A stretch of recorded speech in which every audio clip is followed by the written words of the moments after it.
ಇದೆಯಲ್ಲ, ಇನ್ನು ಗುಲ್ಬರ್ಗಕ್ಕೆ ಹೋಗಲ್ಲ, ಇಲ್ಲಿಂದ ಬೆಂಗಳೂರಿಗೆ ಹೋಗ್ಬೇಕು ಅಥವಾ ಮೈಸೂರಿಗೆ ಹೋಗ್ಬೇಕು.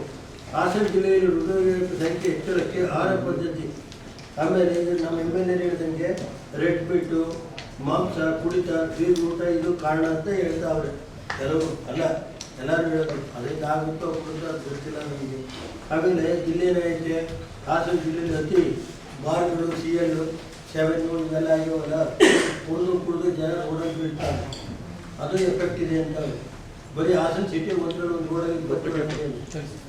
ಅದನ್ನು ರಿಕ್ವೆಸ್ಟ್ ಮಾಡಬೇಕು ಸರ್ಕಾರಕ್ಕೇನೋ ಆದಾಯ ಬರುತ್ತೆ, ಇದನ್ನ ಮೊದಲೇ ಮಾಡಬೇಕು ಅನ್ನೋ ದೃಷ್ಟಿಗೆ ಎಂಡಾಂಗಿ ಸ್ವಲ್ಪ ನಿಲ್ಲಿಸಿ ನಿಮ್ಮ ಅಲ್ಲ ಏನಾರು ಮಾಡ್ಕೊಳ್ಳಿ, ಇದು ಮಾಡಿಬಿಟ್ಟು ಅದು ಮೆಡಿಕಲ್ ನನಗೆ ಕೆಲವು ಡಾಕ್ಟರ್ಗಳು ಏನು ಹೇಳ್ತಾವ್ರೆ ಅಂದರೆ, ಏನು ಸರ್ ಹಾಸನದಲ್ಲಿರೋ ಅಷ್ಟು ಎಣ್ಣೆ ಅಂಗಡಿ ಇಡೀ ರಾಷ್ಟ್ರದಲ್ಲೇ ಇಲ್ಲ ಅಂತಾರೆ. ಯಾವ ಜಿಲ್ಲೆಯ ಉತ್ಸವದವರು 10:00 ಓಪನ್ ಮಾಡಿ ಸಾಯಂಕಾಲ 8 ತರ ಬಾಗ್ಲಾಕಂಗಾರ ಮಾಡಿ ನಾವು ಎಣ್ಣೆ ಅದು ಮಾಡಿ ಇದನ್ನ ನಿಲ್ಸಕ್ಕಾಗಲ್ಲ. ಅಲ್ಲ ಕೇಳೋಣ, ಕೇಳು ದಯವಿಟ್ಟು ಈಗ ಒಳ್ಳೇದು ಹೇಳಿದ್ದೀರಿ.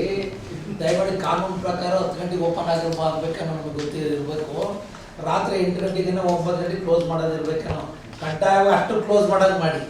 ಬೆಳಗು ಅಲ್ಲಿ ಓಪನ್ ಪರಿಣಾಮ ಜಾಸ್ತಿ ಆಯ್ತು.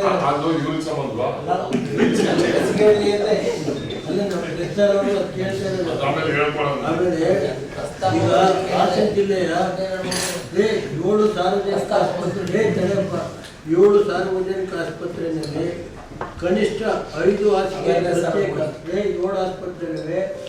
ಏನ್ರೆ ಕನಿಷ್ಠ 5 ಹಾಸಿಗೆ ಉಳ್ಳ ಪ್ರತ್ಯೇಕ